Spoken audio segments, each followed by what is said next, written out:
ইসরায়েলের প্রধানমন্ত্রী Benjamin Netanyahu বলেছেন, ইরানের ওপর চালানো এই হামলার একমাত্র লক্ষ্য হল ইসরায়েলের জন্য একটি অস্তিত্বগত হুমকি সম্পূর্ণভাবে নিশ্চিহ্ন করা।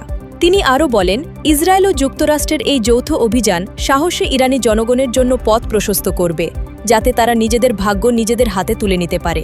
নেতানিয়াহু মার্কিন প্রেসিডেন্ট ডোনাল্ড ট্রাম্পের প্রতি কৃতজ্ঞতা জানিয়ে তার এই সিদ্ধান্তকে ঐতিহাসিক নেতৃত্ব হিসেবে প্রশংসা করেছেন। এদিকে ইসরায়েলে নিযুক্ত মার্কিন রাষ্ট্রদূত মাইক হাকাবি, যিনি একজন কট্টর খ্রিস্টান জায়নবাদী এবং গত সপ্তাহেই বিতর্ক সৃষ্টি করেছিলেন এই বলে যে ইসরায়েল যদি পুরো মধ্যপ্রাচ্য জুড়ে বিস্তার করে তাতেও কোনো সমস্যা নেই। তিনি সামাজিক মাধ্যমে এক বিবৃতি দিয়ে প্রেসিডেন্ট ট্রাম্পকে ধন্যবাদ জানিয়েছেন ইরানের বিরুদ্ধে এই হামলা শুরু করার জন্য। পরিস্থিতি ক্রমশ উত্তপ্ত হচ্ছে, আর দুই দেশের মধ্যে সরাসরি যুদ্ধের আশঙ্কা এখন স্পষ্ট।